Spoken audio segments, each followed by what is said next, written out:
¿Qué tipo de música se pone en el cine? ¿Cuál es su función? Te lleva como en un viaje esa música, y la música te dice cómo va a ser el tipo de viaje en esa próxima hora y media. Yo he elegido una pieza que a mí me encanta y que hace muy bien esta función. Entonces, imagínate, estás en el cine, se apagan las luces, tienes tu pantalla delante, la pantalla se enciende y escuchas esto. Nearly.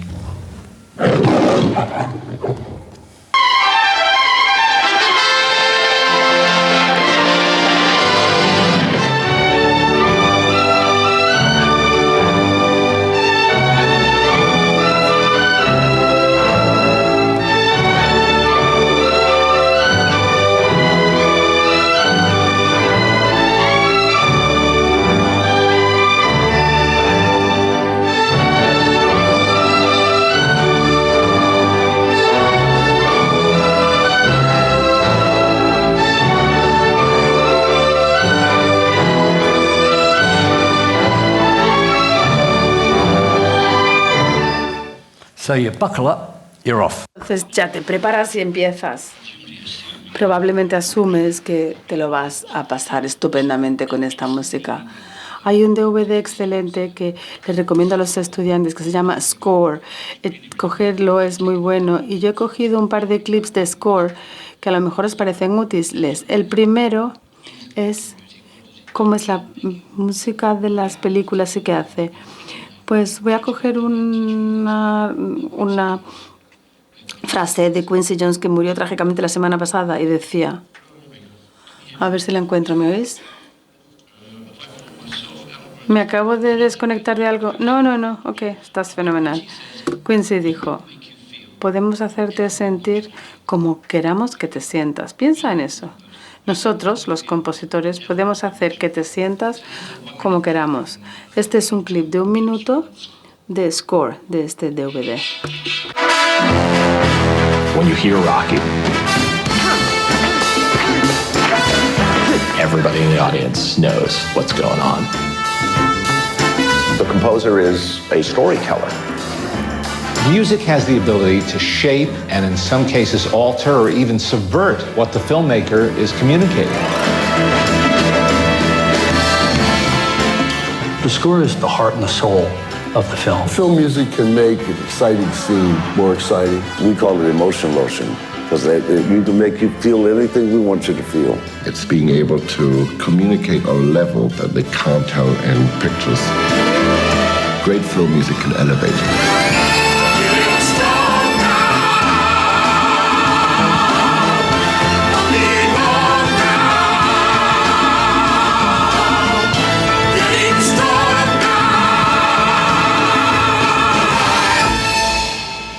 Which begs the question. Eso me lleva a la pregunta de por qué ocurre y cómo.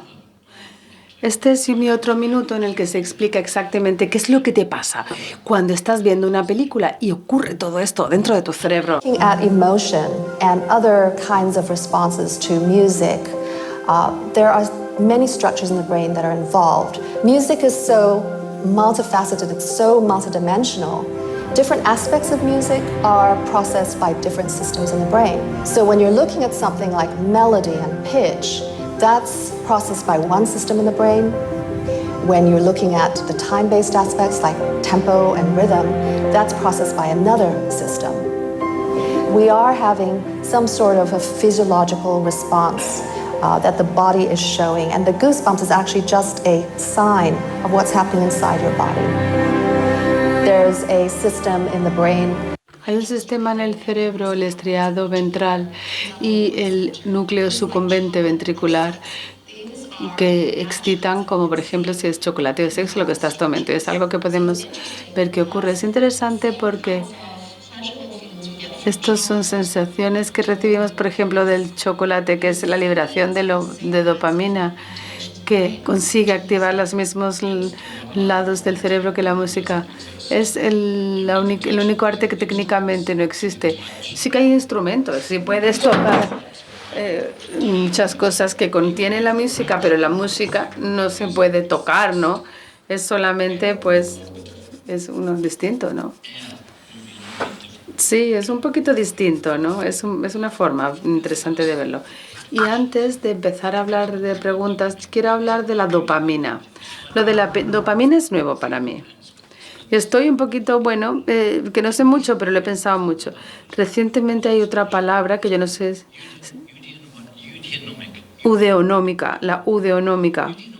La eudaimónica es un producto químico del cerebro igual que la dopamina. La dopamina te da como picos de sensaciones. La dopamina lo hace en un momento corto. Y cuando sube la dopamina, va pidiendo más dopamina. Es decir, te acabas convirtiendo en un junkie de la dopamina sin saberlo. La eudaimónica, un químico que es diferente, dura más tiempo en el cerebro y es el producto químico que produce la idea de las consecuencias o la sensatez. La dopamina es el pensamiento y la consecuencia del pensamiento es la eudaimónica. Una de mis preocupaciones sobre la música en las películas es que nos enganchamos de la dopamina y nos preocupa menos o activos de asegurarnos de que tenemos la eudaimónica, porque la eudaimónica dura más. La eudaimonia es algo que está en nuestra conciencia y para nosotros es un desafío. Hay que pensar mucho en esta eudaimonia. Si tenéis alguna pregunta, levantad la mano y os pasaremos un micro. Bueno, eso es lo que dijo Quincy Jones, de queremos hacerte sentir lo que queramos. Yo, lo he visto en guiones y en largometrajes y yo siempre he visto que los proyectos en los que yo he participado, hacia el final, yo siempre pienso, ¿cómo queremos que se sienta la gente cuando salgan del cine, no? Y eso es cuál va a ser el resultado emocional de la película. Y esto te va a guiar, ¿no? Eso es importante. Y te implicas con hacia dónde te lleva la música. Tienes esta sensación de que lo que quieres que la gente sienta al final de la película, o esperanza o desesperación o lo que sea. Siempre he sentido que las películas van sobre la manipulación emocional y eso es lo que se ha pensado desde el punto de vista de los productores. Se vio esta mañana en un contexto distinto, pero son dos ejemplos buenos de por qué tienes razón en preguntar esto. Cuando acabamos con Local Hero, una película que me encantó, acabó con Billy Ricketts saliendo del balcón y mirando hacia la ciudad y se sabía entonces que él... Bueno, luego la música de Mark Knopfler en ese momento estaba hacia abajo, era una música muy reflexiva. Cuando hicimos una primera visión de la película, a la gente a la que le gustaba la película no entendía el final y la gente... Y eso es interesante, me parecía a mí bastante heroico, pero Warner Brothers también vio lo mismo y dijo, te damos dinero, vuelve a rodar un final nuevo que tenga volviendo al pueblo y retornando, etcétera. Y nosotros lo hablamos un montón y dijimos, no podemos hacerlo, porque sería traicionar a la película y su estado de ánimo. Pero claro, la productora también tenía.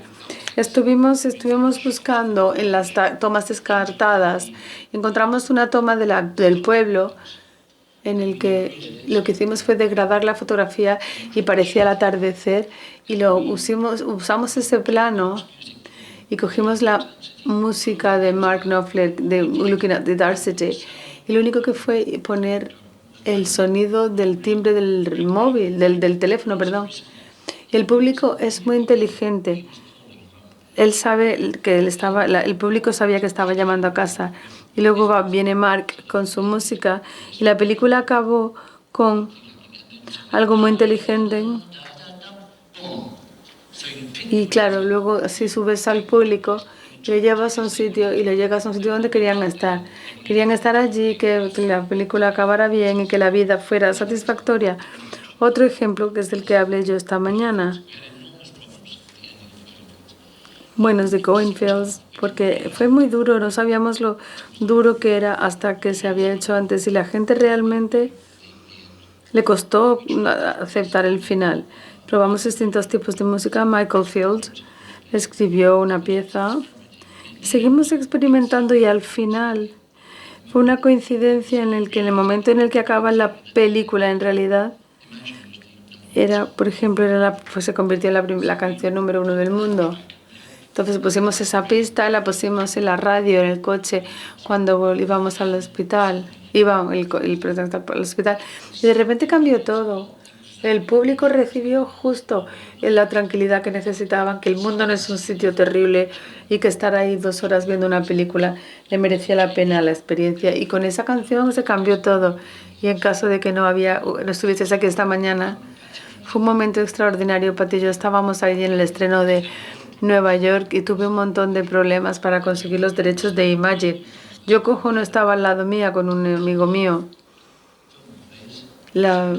Sale la canción, acaba la película y mi amigo le dice a ella, los Putin está detrás, y se dio la vuelta y dijo, literalmente cruzó y me dio un abrazo gigante y me dijo, eso es exactamente para lo que quería John hacer Imagine. Él vio la música para eso. Y eso, pues, fue muy satisfactorio. Y segundo, que pudimos hacer la película para que el público se sintiese cómodo, satisfecho. Y ahí metimos la canción en ese momento. Bueno, qué chulo. A ver, preguntas. ¿Alguien tiene preguntas? Sí, señor, por aquí. Hay un micrófono para que la intérprete pueda oírte. ¿Cómo equilibras la necesidad emocional del público versus la producción?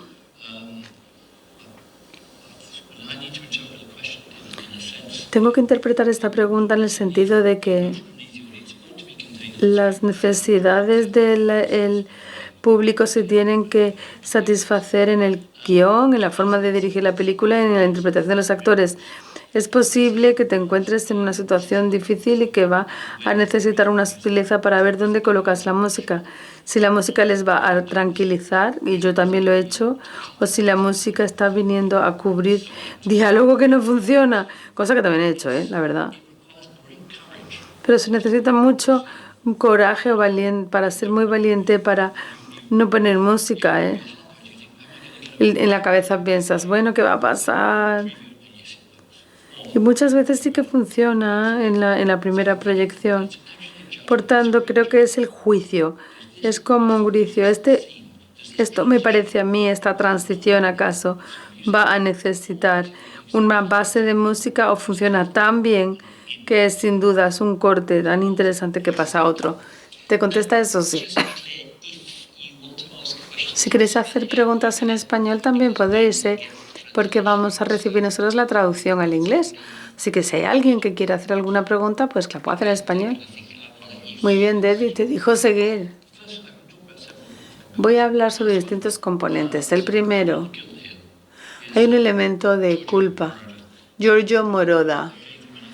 Nunca he pensado que le he dado suficientes crédito por la partitura de Midnight Express, el expreso de medianoche. Y es que al principio queríamos trabajar con Vangelis, cosa que hicimos al final, pero no podía conseguir un trato con la empresa discográfica de Vangelis. Entonces yo necesitaba a alguien que hiciera la partitura típica de Vangelis, pero que no fuese Vangelis. Y Giorgio estaba con una discográfica con la que yo sí que podía trabajar y trabajó muy duro. Había hecho toda la música con Donna Sambla. Y él finalmente hizo un trabajo estupendo. Una pequeña sección al principio. Y también me gustaría mencionar otra cosa. Siempre debemos escuchar a otros. Un médico a principios de los años 70 me dijo que el corazón se autosincroniza con el sonido dominante. Básicamente, por eso cuando vamos a la discoteca, pues lo que nos pasa a nuestro corazón se sincroniza. Yo pensé, bueno, pues si eso es cierto, lo podemos utilizar. Y lo utilizamos en Stardust, en el que se está muriendo una persona y hasta el punto de que, bueno, utilizábamos su latido del corazón. Y luego lo usábamos en el Expreso de Medianoche al principio y lo vais a escuchar ahora.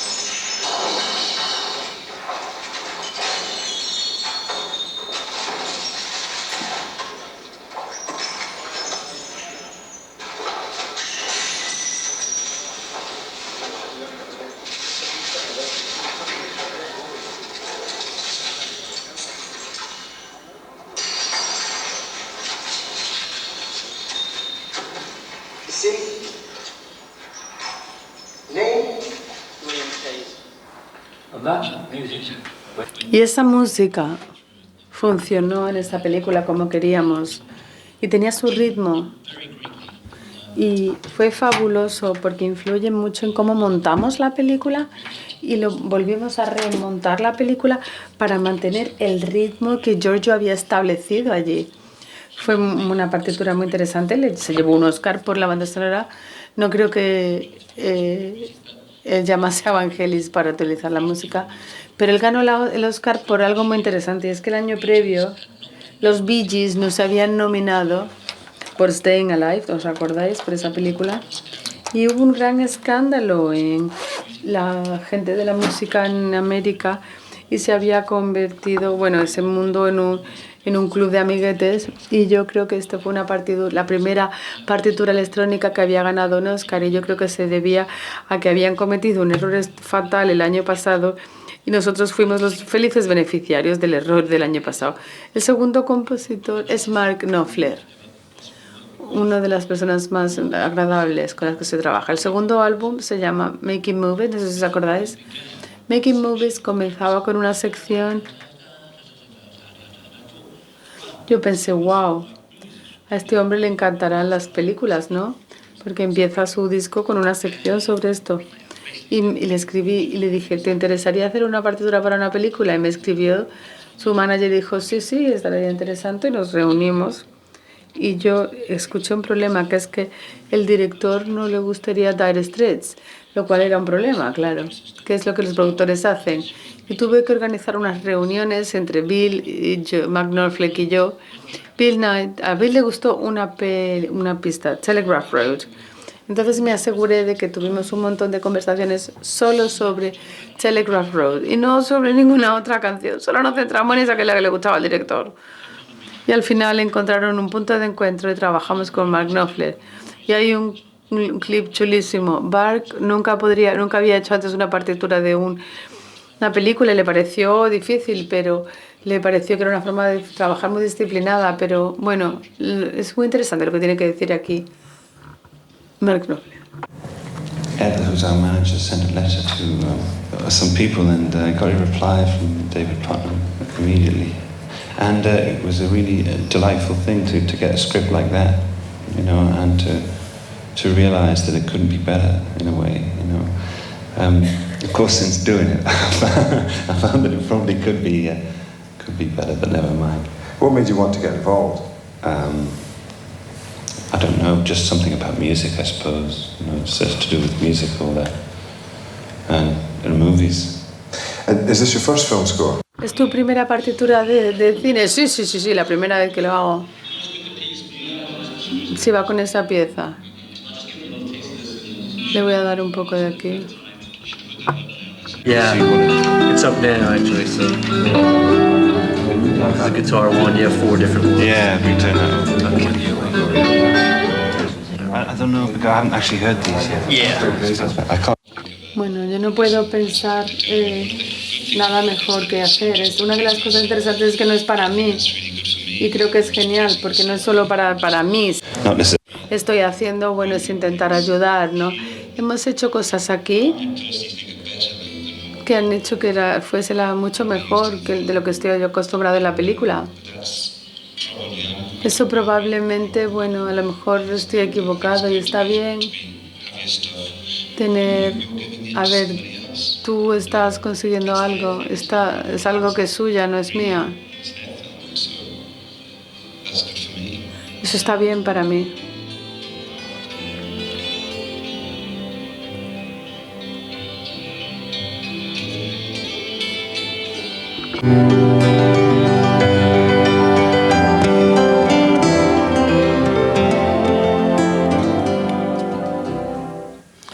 It's a piece. Es una música que Mark siempre ha añadido en sus conciertos para acabarlos. Dos cosas que quería decir, que nos lo llevamos súper bien y me gustó tanto que hicimos la siguiente pregunta juntos. Y creo que su composición para Cow es la más sofisticada, porque la relación, eso normalmente no se habla de este tema, la relación entre el compositor y el montador es muy importante, es súper importante. Realmente tienen que trabajar de forma sincronizada todo el tiempo. Y no tienen que ser los dos buenos. Si no hay uno más que el otro, pues no funciona. Mike y McBrass eran los montadores locales. Mike estaba acostumbrado a tener compositores que eran perfectos en lo que entregaba, mientras que Mark lo que daba eran canciones. Algo que causó un poquito de tensión, pero bueno, la solucionaron. Y luego trabajaron juntos en Cow y la relación fue estupenda. De repente los dos se entendieron mutuamente. Mike entendió las cosas extraordinarias que podía hacer Mike y el otro dio la disciplina que podía proporcionar Mike y le permitía así una nueva forma de libertad. Bueno, el mensaje que quiero que recordéis hoy es que la relación entre los montadores y los compositores es vital, y si hay alguien que tenga influencia en la composición y el montador, bueno, pues es muy importante que las dos disciplinas estén intervinculadas lo más posible. Lo siguiente es Vangelis. Es una persona muy agradable. Aquí tuvimos suerte, primero, de poder hacer un acuerdo con su empresa de discos, y segundo, su padre, que había sido un decatleta, había muerto. Y Vangelis quería hacer una especie de tributo a su padre. Y sí, lo hizo, claro. Pero cuando dije, lo hizo demasiado tarde, lo cual dio un poquito de miedo. Bueno, le voy a dejar hablar un poquito. Aquí vais a escuchar un poquito a Vangelis, cómo habla sobre cómo hacer la partitura, y luego explicaré qué es lo que ocurrió. Lo más importante de la película, que se une con la película totalmente, es la música.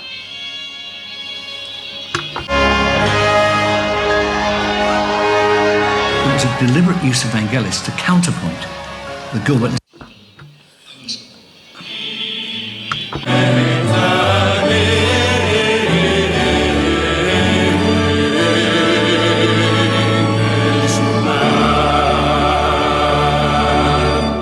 And it was the fusion of the.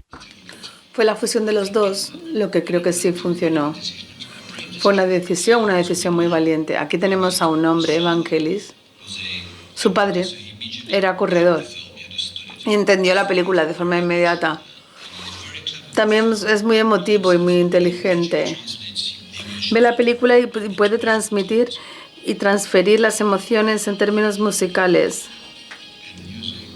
Y la música es el lenguaje del espectáculo. Y si eres preciso y si dices las cifras correctas, vas a entenderte bien.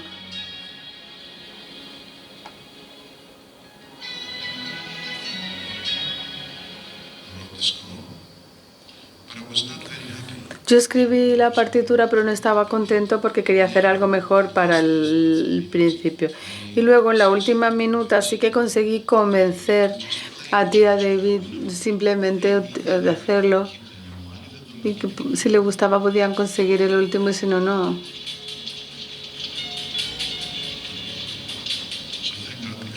Menos mal que lo hicieron. Y por eso tenemos carros de fuego.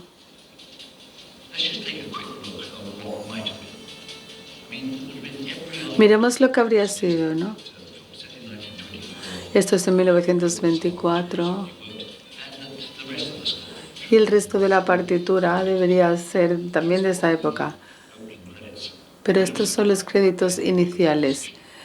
¿Cómo habrían sido si hubiéramos tomado esa decisión de que fuese una película con música de la misma época?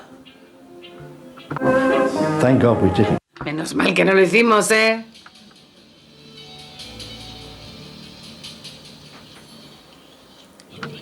Mention this, that he did. Lo que Vangelis no lo hizo, no mencionó, es que una vez estaba en un restaurante, vino a vernos y él tenía una cinta en el coche y yo había estado dándole mucho la brasa para que Vangelis acabase, y se sentó en la parte de atrás de su coche y metió la cinta y esta música empezó a sonar y se nos puso el vello de punta y fue maravilloso. Y Vangelis dijo: está genial, pero es demasiado tarde. Y yo dije: te voy a decir una cosa. Hay una cosa que no hemos hecho. Todavía estamos haciendo los créditos iniciales y finales. ¿Por qué no intentamos meterlo en los créditos finales e iniciales a ver si funciona ahí? Cosa que hicimos. Y él funcionó. Pero es el único momento en el que aparece la música en la película. No está en la película. No hay ningún momento de la película en el que esa canción se incluya. Solo los créditos iniciales y los finales. ¿Nos parece increíble? Nadie se dio cuenta que no está en la película. Es porque lo entregó demasiado tarde. Pero bueno, a ver, él también se llevó otro Oscar por su música. Así que al final todo el mundo acabó muy contento, aunque llegó muy tarde con su banda sonora.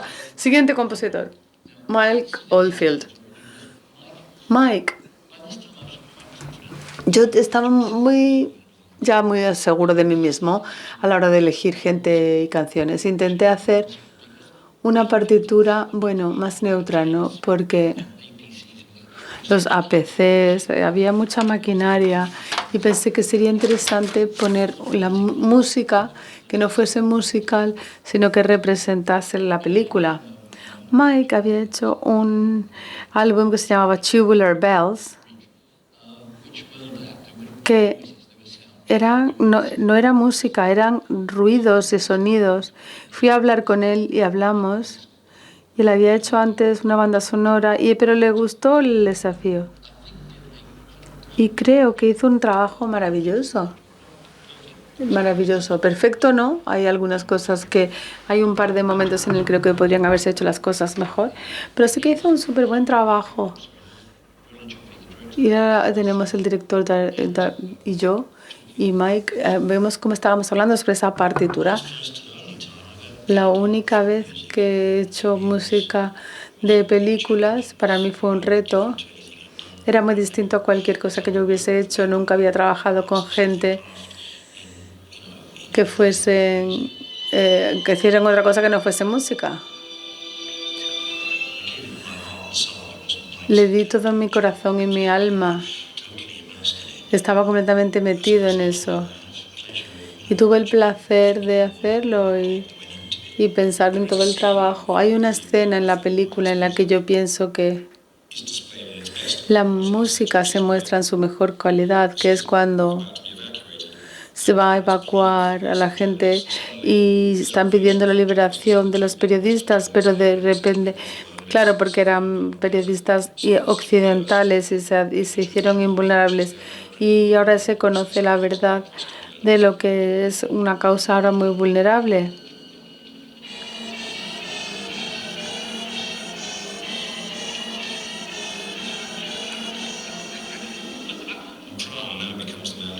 Y él se convierte en un momento en el que cambia su vida y negocian con los rebeldes, los Khmeres rojos. Y esta es una escena sobre vivir en un momento de caos en el que el tiempo se estira. Es ese momento en el que se estira el miedo, se estira el tiempo y todo se deforma. Y la música de Mike tenía que transmitir esa deformidad. Yo tenía problemas con esa escena, la verdad. A mí no me salió como yo la quería. Hice como 6 secuencias en mi ordenador y no me funcionaba. Yo pensé, ¿qué narices? Voy a quitar un montón, a ver qué pasa. y luego un sonido se me fue para un sitio, otro fue para otro, y ese sonido se parecía muy caótico. Ese ambiente de caos y de terror, con gongs o con música electrónica, que parece que algo estaba estropeado, algo que procediese de una pesadilla. Estábamos buscando una partitura que tuviese ese olor, ¿no?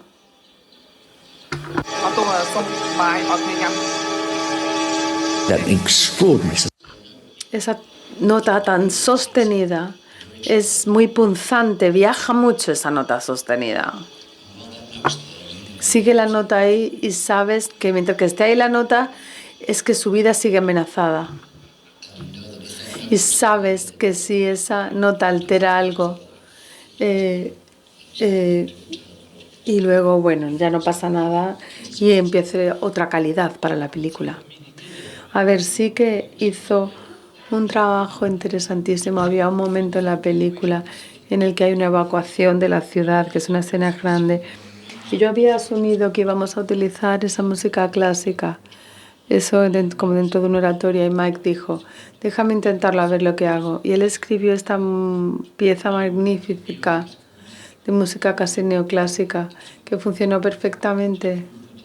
Con eso se demostró que debería haberle confiado más en él de lo que yo había hecho.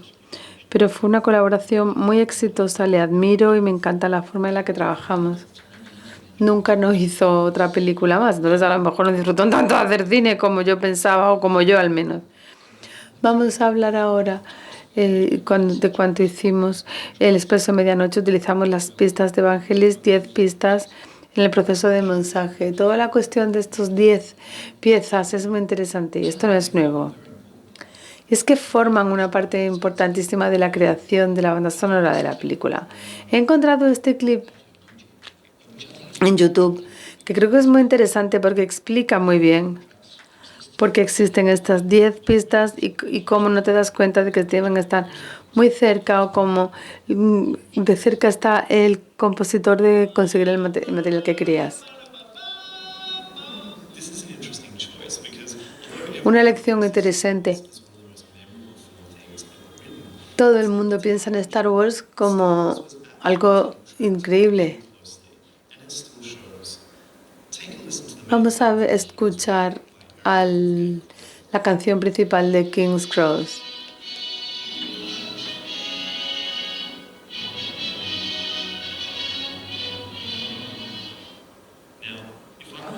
Si yo hubiera cogido esto, lo hubiera editado desde el punto de vista del oeste, o sea, como en el oeste se veían las cosas de otra forma,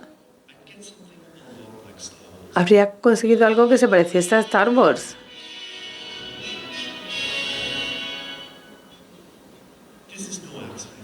Pero no es ninguna coincidencia. Star Wars es una película que de forma subconsciente mira a lo que hicieron que las películas de la Edad Dorada tuviese tanta éxito.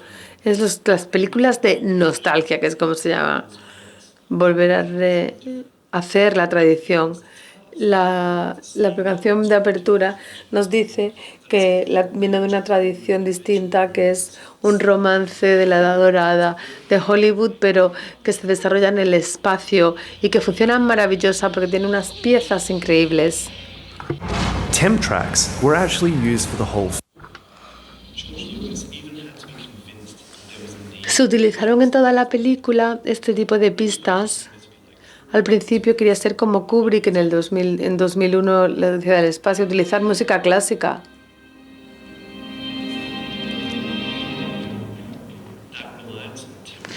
Esta dependencia de las pistas ya existentes sigue funcionando, sobre todo aquí, por ejemplo, en el desierto, en el que hay una versión de Stravinsky.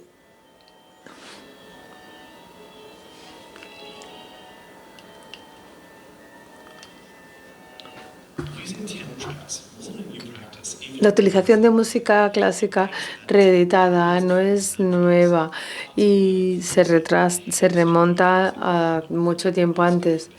El departamento de música de un estudio se llevaba el Oscar y no el compositor, porque hay mucha gente que trabajaba en la música y creaban como un puzzle de música preexistente, adaptada y música nueva. Este tipo de música adaptada no son únicas para la música o la película actual ni para Marvel, sino que son tan antiguas como la música también. Bueno, yo no he hecho ninguna película jamás en términos durante el proceso. Bueno, antes de pasar a las preguntas, uno de los factores muy importantes de la música es lo que hace cuando ya no estás viendo la película, es decir, el valor promocional.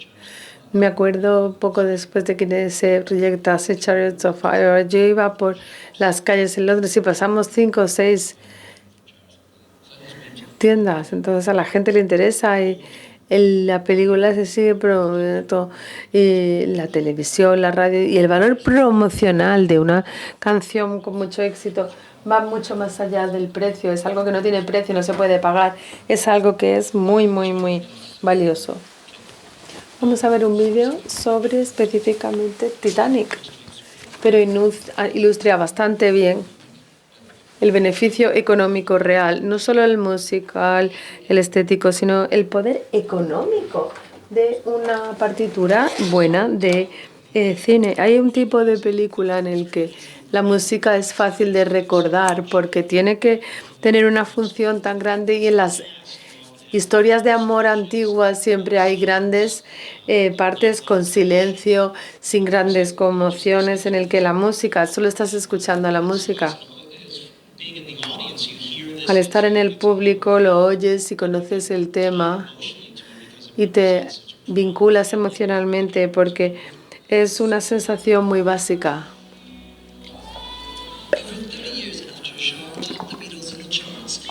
30 años después, la canción de Titanic se convirtió en la canción del amor y de la pérdida. 26 millones de copias vendió el álbum. Cuando la gente sale de un cine después de ver una película romántica, las emociones van a ser positivas y el cliente o el espectador va a querer algo que quedarse, ¿no? Y el Titanic es muy bueno porque la gente quería algo que consiguiese una resurrección de esa sensación en el cine y que te permitiese volver a vivir estas emociones. La melodía del Titanic tiene un gancho, te atrapa. El contorno de la melodía es algo muy parecido a la música pop. Tiene como un ritmo que recuerdas y que la quieres volver a oír otra vez.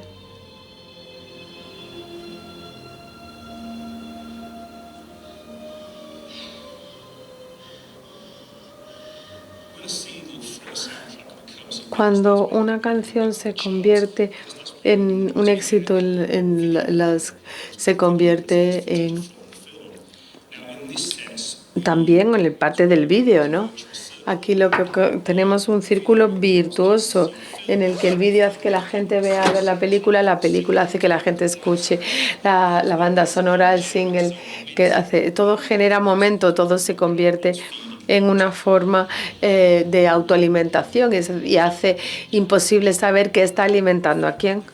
El hecho de que haya un aspecto musical y de música pop tiene el efecto de tomar la película de un área de la cultura popular y convertirla en otra. Hay una coincidencia demográfica de la gente que compra la música de distintas edades, pero si los unes, el perfil demográfico de tu proyecto se hace ingente. Casi hombre, mujer, niño, desde 12 a 80 años es tu mercado. Y es raro que una película lo consiga y que se convierta pues algo que quiere todo el mundo. Titanic sí que lo consiguió. La palabra clave es el crossover. Es decir, lo que buscan en una película es el crossover, es una mezcla. Es que ha llegado el momento de hacer una película para un público niche. Pero realmente, si sois cineastas, si queréis tener impactos y que vuestras películas las vea mucha gente, no es nada de finanzas, es el impacto y la influencia. Si quieres que tu película influya en muchas personas, muchos países, distintas edades, Si puedo conseguir esa mezcla, lo que te trae la música, que lo hace de una forma más potente, porque la música es que la que consigue la memoria de tu película, la condensa, va más allá y no tiene precio. A ver, siguiente sección de preguntas. Hay aquí alguien en la parte delantera de la sala.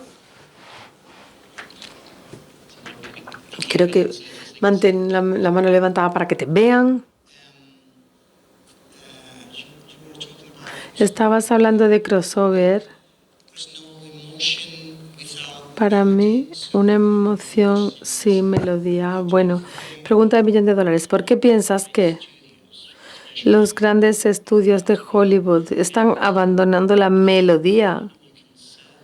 Porque se puede vender y bueno, solo trabajas por el dinero. No entiendo qué pasa con la nueva ola de música de cine en los últimos 20 años.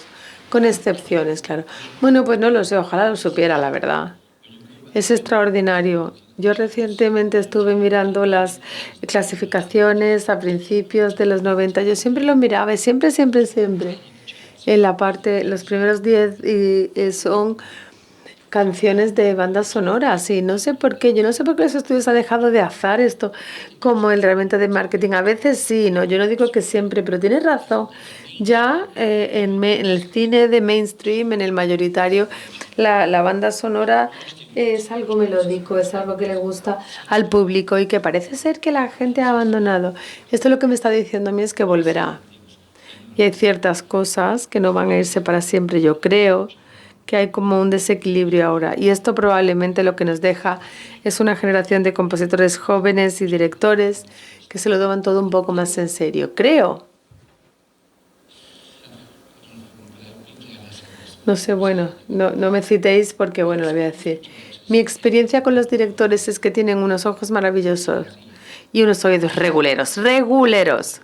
Por eso, si la decisión final se deja en manos del director, siempre vais a acabar con un puzzle o no sé, no va a quedar tan bien. Ridley Scott, que es un buen amigo mío y que empezamos juntos, yo produje su primera película, le adoro, es estupendo, y solo tuvimos una sola gran pelea. En el Teatro W, cuando hicimos The Duelists, los duelistas, porque Ridley tenía distintas partes y piezas que, bueno, era Beethoven, y lo vimos, era como realmente puzzle, ¿no? Pero yo tenía que encargar un compositor que era All the Piece, que no tenía una parte tan que la gente se acordase. Y acabamos teniendo una pelea y mi argumento era, tú te consideras un artista y has podido hacer esta película, ¿no? Que son 100 minutos, principio, fin y fin, porque le negarías esa oportunidad a un compositor. ¿Por qué piensas que se va a recortar como si estuvieses haciendo anuncios de televisión? Y como él estaba intentando salir de anuncios de televisión, pues dijeron que sí. Acabamos con una pregunta. The Duelist es muy bueno. Bueno, a ver. Aquí hay una señora. Vamos a ver si te llega el micro. Gracias. ¿Cómo trabajáis con los directores? ¿Le convencéis que puedan trabajar con ciertos compositores sobre una conversación entre vosotros dos? Porque para mí a veces me cuesta trabajo. Yo soy productora. Me cuesta convencer a los directores de que utilicen a compositores nuevos. ¿Cómo lo hacéis? ¿Hay directores que lo hacen o no? Bueno, solo puedo explicar mi situación. Yo volví a la industria del cine con una sensación de la música muy fuerte. Mis primeras partituras las hice con los Bee Gees y esta gente funciona. Entonces, aunque yo no tenía una gran reputación como productor, sí que tenía una reputación como alguien que entendía la música o la industria de la música. Y luego, cuando las cosas fueron mejorando en mi vida y avanzó un poco mi carrera, empezamos a tener pues un poquito más de autoridad, la verdad. Y a finales de mi carrera yo ya estaba escribiendo, a ver, la única crédito era Stardust, en el que yo cogí de la de Stardust, y yo no empecé a escribirlo en el contrato de mi productor, pero sí que yo tenía los derechos finales de la música. Y era algo que yo no me acuerdo haber tenido un argumento, una pelea, perdón, con el compositor, pero existía. Pero claro, yo estaba desarrollando una carrera y era una cosa importante sobre la que pensar, algo que... Yo doy la palabra control, no es que yo le controle, es simplemente negociación de poder y persuasión. Entonces yo conseguí el derecho de tener la última palabra, y cuando tienes ese derecho, pues vas a tener que estar con una persona difícil que va a seguir peleándose contigo, pero bueno, sí, yo conseguí salirme con la mía y también cometí errores. Otra cuestión sobre la pregunta de esta señora. ¿Cómo has dicho? Tú querías conseguir la música y que tienes más información en ese proceso. ¿Cómo has conseguido encuadrar el debate con un director sobre la elección de la música? ¿Qué otro tipo de criterios de encenar o dar los criterios de los compositores, establecer reglas de lo que vamos a conseguir o no? ¿Qué puedes decir al respecto? Creo dos cosas. La primera, cuando yo estaba trabajando en un guión, yo podía escuchar la película. Yo sabía exactamente qué debe ser la película. No solo el sonido, sino también todo el sonido ambiente. Con un contrato. Yo le dediqué mucho tiempo a estar en el coche, Pati y yo, con los cassettes. Más interesante es que cuando en la última parte de mi carrera fue la primera vez que no podía oír la película. Un amigo hizo una partitura muy buena, pero yo no lo oía, yo no lo veía. Y yo estoy diciendo sinceramente, yo sabía que era el principio del fin de mi carrera, porque si yo no podía encontrar la música sonora, había perdido algo después de 20 años maravillosos. Y hay algunos instintos o cosas que yo había tenido que se me estaban yendo. Yo estaba perdiendo mi fuerza. Y ahí me jubilé. Me jubilé con 56 años y creo que fue una decisión muy buena, porque fue cuando yo lo sentí. Ha perdido la chispa vital. Es muy interesante. Imagino, yo crecí con películas de la Segunda Guerra Mundial y western. Eso es algo que probablemente viste en tus primeros años y seguro que le parece que le encontraste trabajo para Springfield. Lo que yo podría haber hecho es estudiar a los 40 principales, no a los mejores, que son partituras estupendas, pero lo que puedo hacer es replicarlos. Y como yo siempre había estado intentando hacer algo más moderno, más, no sé, viendo la edad para la que iba la película, sí que podría hacerlo. Yo pensaba que si lo hubiera hecho, iba a ser un productor muy ordinario para el resto de mi vida. Y yo no lo quería hacer.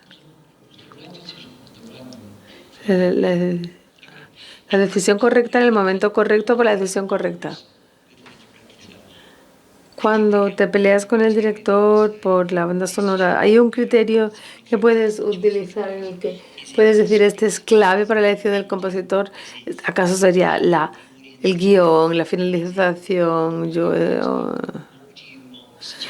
¿Qué sugerirías a ella para que ella consiga salirse con la suya en estas luchas absolutas? Vale, muy bien. Es una pregunta difícil. Bueno, voy a intentar una fácil la próxima. El término cine, cuando funciona, es una cuestión de identidad. Es un momento importante en una película, cuando la estás viendo y piensas, ay Dios mío, reconozco a esa persona.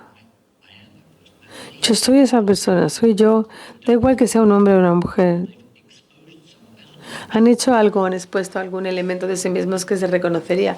Y cada uno está muy bien si no conocies a nadie en el mundo que lo hiciera. Y es cuando las películas realmente te llegan.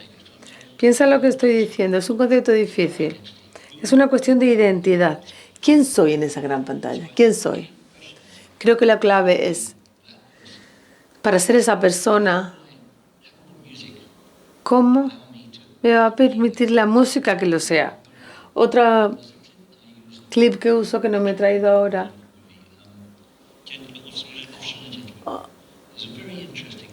Oficial y caballero. Es una conversación muy interesante. El productor no quería usarlo, el estudio tampoco. Y había una gran pelea, la verdad. Y rodaron la película de dos formas y luego pusieron la música. Y el director, muy bueno, por cierto, se da cuenta cuando está...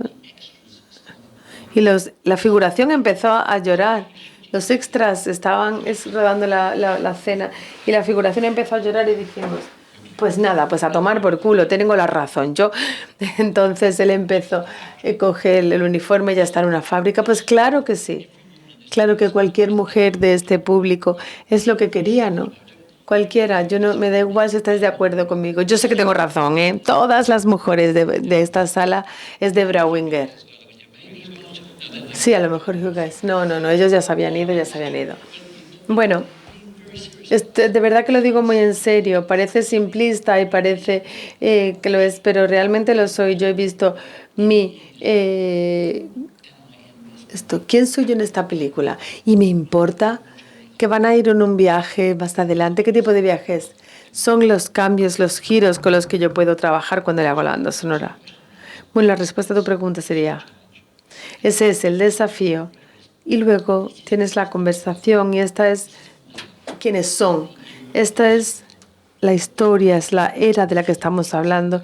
Y así debería sonar. Y luego solamente tienes que hacer la argumentación del caso para intentar hacer lo que tienes que hacer y salirte con la tuya.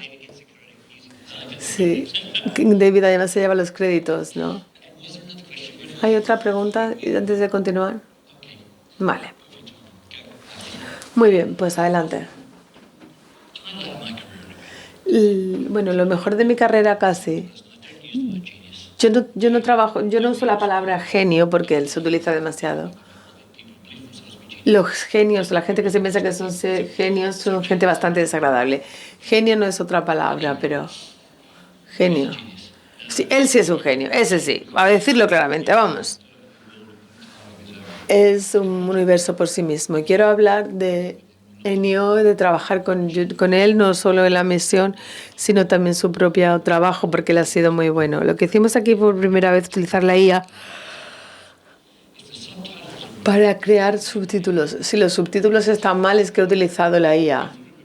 Pero pensamos que sería más fácil si le ponemos los subtítulos. Aquí tenemos a Ennio hablando sobre su música. È necessario che il regista, quando chiama un compositore, abbia fiducia. Se mi chiedessero quale film, quale musica è più importante di quello che hai fatto, e mi chiedessero di dire un titolo, io non rispondo mai. Io ho cercato di scrivere musica molto prima del film per cercare di far capire meglio quello che io pensavo, perché trovare un'idea subito vuol dire che è attaccata già al film, aggrappata al film, con le immagini. C'è un vero matrimonio come l'amore a prima vista. Il dialogo non è il solo elemento che ispira i suoni, ma tutte le altre componenti dell'immagine. Un film è certamente quello che vediamo e ascoltiamo, ma la musica rappresenta quello che non si dice e quello che non si vede.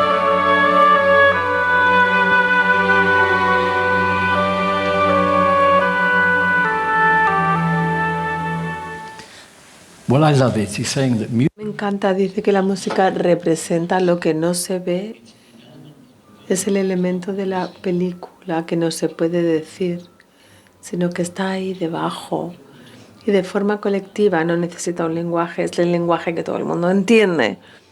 Y es lo que intentamos hacer. La primera vez que lo conocí, como la gente de mi generación, fue con su primera película, Un puñado de dólares. Io presi l'arrangiamento che avevo fatto per la trasmissione Piccolo Concerto e inventai la melodia fatta da un fischio. Ho sempre incoraggiato Sergio nei film successivi a dimenticarsela, invece lui insisteva la tromba, fammi il fischio, infatti sul fischio mi hanno fatto rifare un'altra volta e quindi reagii sempre a questa cosa. Al terzo film, western, gli inventai il tema che era il verso del coyote allora.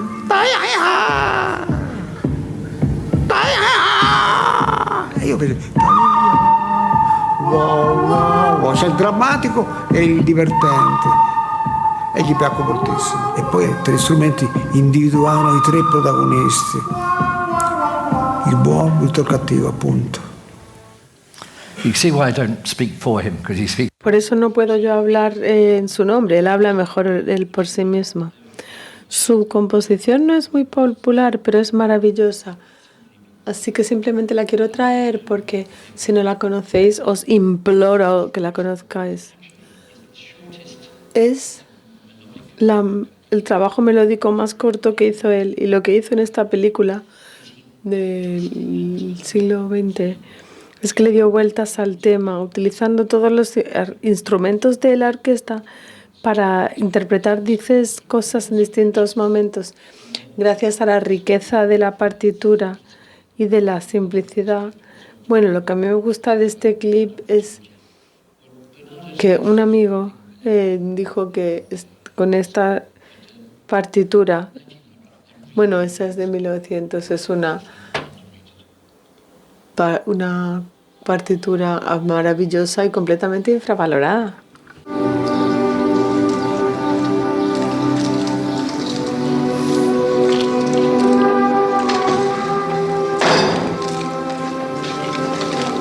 It is yours and it belongs to all of us. Durante la prima proiezione di 900 copia lavoro, Ennio si mise a scrivere subito il tema. Al buio avevo per caso un pezzo di carta e scrissi delle note.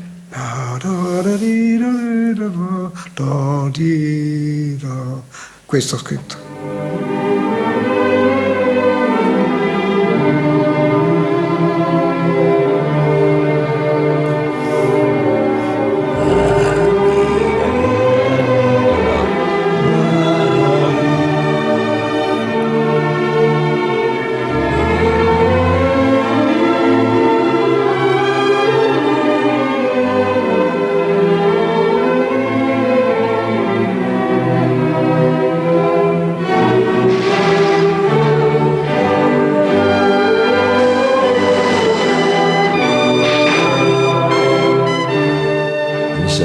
Avesse fatto con la musica un film parallelo.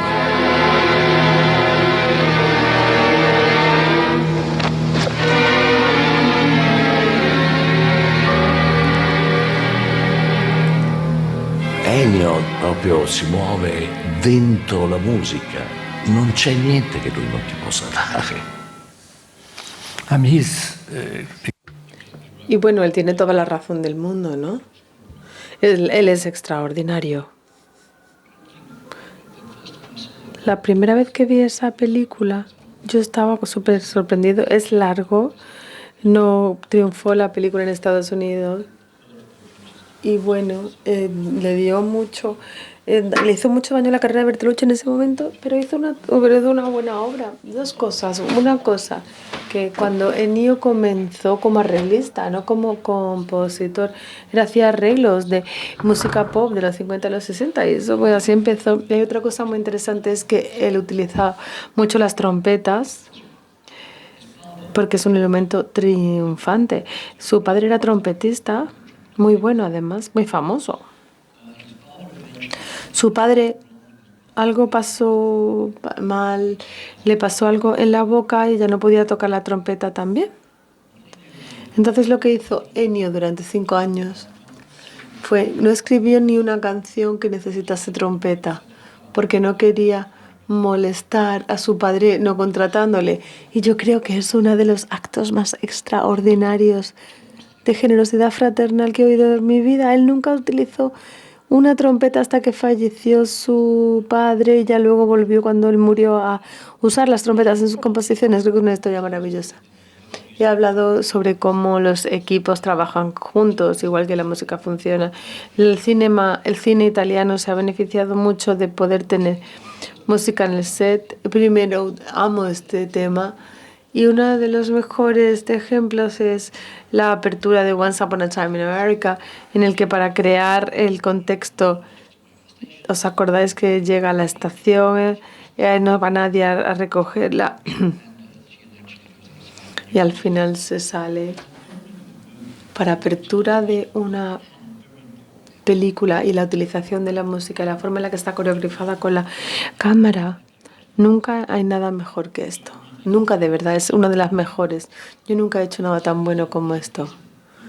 Es una pieza de trabajo de 2 minutos y te quita la respiración. Espero que estéis de acuerdo.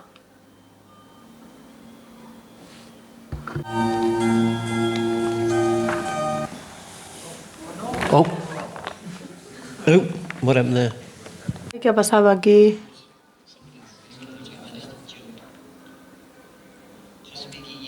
No sé si es que tú le has dado a... Sí, dale para adelante. No, es para adelante, es para adelante. No sé tu secuencia. Vale, tenemos que ir para adelante. Dios mío de mi vida, ¿qué estoy haciendo? Esto va para atrás. Perdón. Sí, ya estamos llegando. Ya nos queda menos. Ahora estamos aquí ya. Y acción.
Please watch. Mirad.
That is the composer.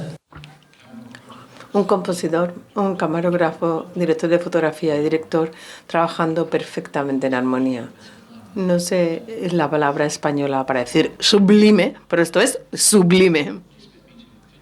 Bueno, no puedo finalizar sin hablar sobre la misión, que fue una experiencia maravillosa.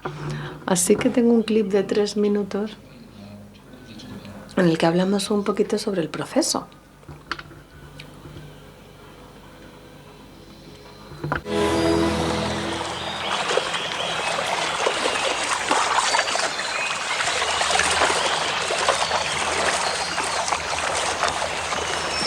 I remember being in the cinema and I couldn't see Ennio. And then I realized that I could just see the back of Ennio's head because he'd slid down in the seats.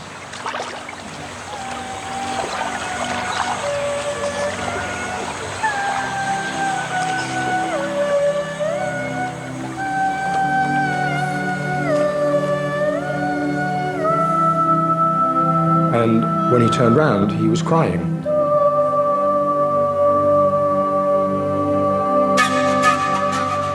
And he said, non è necessario avere la musica per questo film. No, è impossibile. I can't write music for this.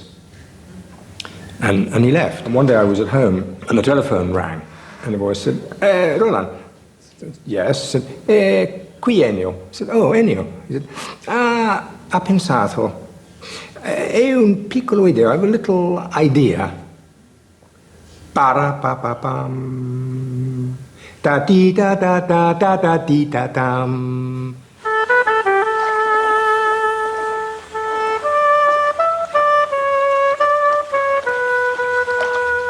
I could feel my hair doing this because I saw the film in the music. Scrissi per primo il tema dell'oboe, ma siccome il film si svolge nel 1750 sono stato condizionato dagli abbellimenti dell'epoca. Il mordente doppio, il gruppetto doppio, l'acciaccatura, l'appoggiatura, tutti questi elementi di arricchimento della melodia. Mordente,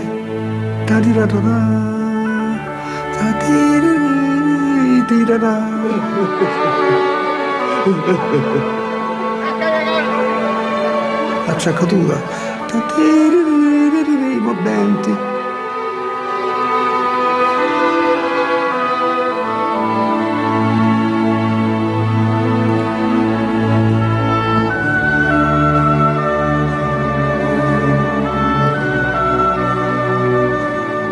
E poi mi pareva giusto imporre al film un mottetto. La cosa straordinaria è che il tema dell'oboe lo combinai col mottetto. Il tema del mottetto era combinato con la parte etnica e la parte etnica era combinabile col tema dell'oboe. Cioè i tre temi erano combinabili tutti insieme. Tutto questo è venuto senza che io lo volessi, quasi che ci fosse qualcosa che me lo suggerisse, la musica, la sua logica.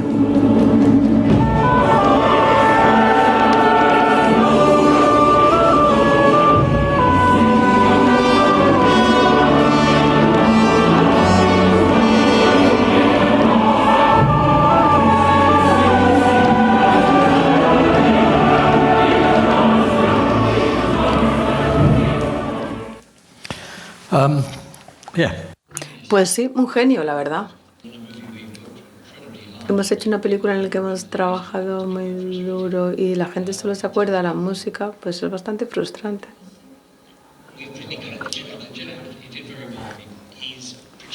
Estuvo proyectando y así, bueno, lo pudimos oír bien. Bueno, muy bien. ¿Hay alguien más? Bueno, voy a... David, esto suena un poco tontería, pero a ver. ¿Los compositores reaccionan a la historia en el guión o te dicen, enséñame fotos y ya sé? ¿Y en qué momento del proceso participan? Porque el guión es importante para el productor, pero ¿qué pasa con el compositor? ¿En qué se basan? Yo he incluido a los compositores en mis proyectos lo antes posible, la verdad. Esto es más fácil decirlo que hacerlo, claro, porque si el compositor tiene otra música que hayan hecho que puedas utilizar como referencia es importante. Y la otra cuestión es importantísima, es que lenguaje. Yo soy productor, no soy compositor. Y a veces es muy difícil hablar el mismo lenguaje de la música si no eres músico. Yo he tenido las conversaciones más difíciles porque acabas como, suena así, parece así, es como así, es así como. Pero claro, no es lo suficientemente bueno. Si yo fuese compositor, me frustraría mucho que no me dieran instrucciones más precisas sobre lo que se espera de mí. Pero la respuesta verdadera, la verdad es que sí, implicado al compositor lo antes posible. Ennio Debo de decir que se había jubilado de la composición musical. Él quería trabajar en otras cosas. Entonces le convencimos de que volviese. Y cuando Roland habla de que pensaba que no, luego que sí es cierto, pero la primera vez cometimos un error tonto. Pusimos la canción y cuando Jeremy estaba tocando el oboe, utilizamos varias piezas de música muy buenas y por desgracia utilizamos una de las favoritas de Ennio del mundo. Y cuando acabamos esto, Ennio dice, yo no puedo hacer esta película, no puedo competir con esto que es la pieza de música más bonita del mundo. Era el concierto de oboe. Entonces estábamos completamente hechos polvo, ¿no? Entonces nos sentamos a la hora de comer y dijimos, bueno, vamos a comer, volvemos. Y luego lo miramos, entonces quitamos toda la música de la película para que la volviera a ver. Y le reprodujimos la película seca, sin música. Entonces solo que veían las imágenes. Luego le dijo Roland, sí, sí. Entonces empezó a llorar y lloraba por las imágenes. Porque en cierta medida él estaba escuchándolo, ¿me entendéis? ¿Me entendéis? Él veía la película sin música y oía las imágenes. Ennio oía las imágenes. Eso es lo que yo creo que al fin y al cabo le convenció. Eso es lo que dijo que sí que quería hacer la banda sonora. El momento más interesante en mi vida profesional fue en los estudios Olympic en Londres. Yo me senté en medio de la orquesta, una orquesta gigante, mientras que Ennio dirigía y grababa la banda sonora. Fue la experiencia más importante de mi vida. Estar ahí sentado, rodeado de esta orquesta a mi alrededor. Y yo, bueno, Ennio paraba, luego volvían otra vez. Fue mágico realmente, de verdad. Fue un momento mágico para mí participar en ello. Parece que ya tenemos el altavoz arreglado. Os voy a mostrar lo que yo quería mostrar, que son las imágenes a las que yo creo que Ennio respondió. Os las voy a mostrar de nuevo. A ver si funciona ahora.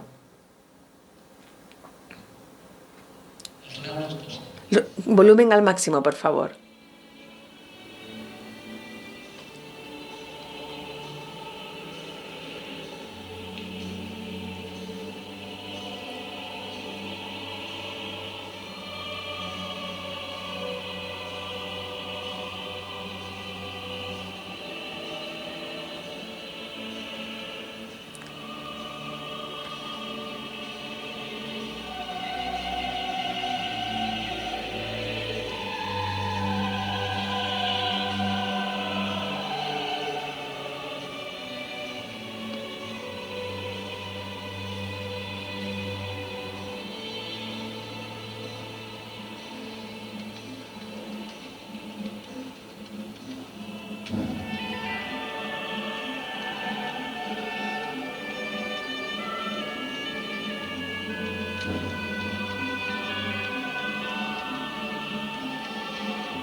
Hay una imagen muy importante al final de esta película, que es el niño que sobrevive y que cruza y tiene la elección de dos cosas que coger, un violín o una taza de oro, y coge el violín, que era una afirmación, era algo que queríamos decir, un mensaje que a lo mejor fue lo que convenció a Ennio. Y os voy a mostrar otro vídeo más porque, bueno, me ha parecido interesante decir, bueno, ¿qué tengo yo que habla sobre la trascendencia pura de la música? Porque la música consigue solventar cualquier obstáculo de la vida y triunfa al final. Hice una película a principios de los años 2000, no tuvo mucho éxito, fue muy valiente hacerlo. Intentamos hacer una metáfora de Europa, eligiendo hacer una película sobre un director de orquesta que quería hacer una ópera en un país extranjero con cantantes de distintos países, y fue un poquito una metáfora de Europa para ver si podíamos trabajar juntos y la música nos podía ayudar. Tenemos aquí un vídeo de cuando el director de orquesta conoce a la orquesta y al coro por primera vez y el primer ensayo. Tiene 4 minutos de duración, pero para mí me lo dice todo sobre este mundo maravilloso en el que vivimos y el mundo de la música. Y tenemos al final esta visión de que hemos solucionado todo. Espero que os guste esta, y con este vídeo acabamos. Se llama Venus.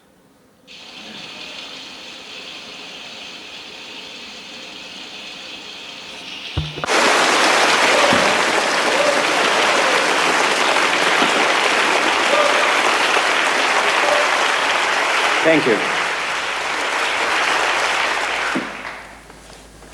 Now, my dear friends, we have a great deal of work to do. I ask of all of you only what I ask of myself, a complete dedication to this great work, which is not just about a singer who lived several hundred years ago, but about you and me. How we should live, with whom and why. What's important in our lives, Venus or Elizabeth? These are not easy questions. So we must be disciplined. Without hard work, there are no miracles. And after all, our job is one of the most beautiful in the world. We can enjoy ourselves every day and still get paid for it. Not enough!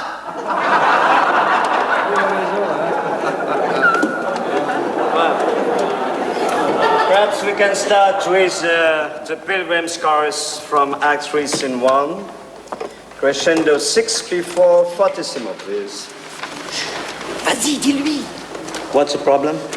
5 of our colleagues have to leave in a few minutes, Maestro.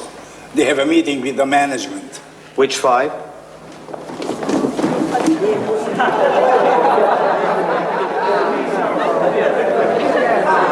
Gentlemen, please. Why do you need to talk to the management? In the first place, we are badly underpaid, and in the second place, we are working too many hours. And now our lives are in danger. It's the computer, Maestro. It controls everything, even the safety curtain. How can we play beautiful music in such conditions? We want the safety curtain taken off the computer. Yes, I understand. Then please allow me to make representation to the management on your behalf. Perhaps that will help. Long live Hungary! Just remember, I'm only a guest here. Now, let's play and gain some strength for the struggle. Excuse me, Maestro. Excuse me. My name is Jean-Luc Tushko. I represent the union members of the chorus. We also are very happy to be working with a man who comes from a state where art is taken seriously, or used to be. But may I suggest that rehearsals start at 11 o'clock and not at 10. In return, we agree to go without our half-hour coffee break. All right, I'll think about it. Thank you, Maestro. We knew you were a great man. Now, the Pilgrim's Chorus.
That's it.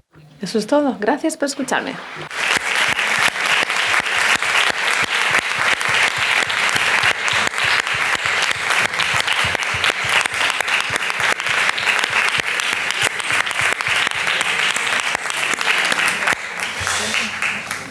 Am I still? Thank you, David. That was. Gracias, David. Ha sido muy interesante y estoy seguro de que podríamos seguir haciendo muchas preguntas, pero te dejamos que te marches y si hay alguien que está interesado en la misión, hay una conversación con David y Jeremy Irons el jueves, yo tengo el privilegio también de ser la persona que la va a moderar. Voy a hacer preguntas que no sean muy difíciles y luego tenemos también una sesión de producción sobre la sobreproducción en el cine, si es algo malo o no, y David estará ahí y hablaremos sobre si Europa está produciendo demasiadas películas, si se debería producir menos, y cómo lo conseguiremos y por qué, cómo vamos a producir menos. Ha sido un honor tenerte aquí. Vamos a mostrarle un aplauso más. Gracias.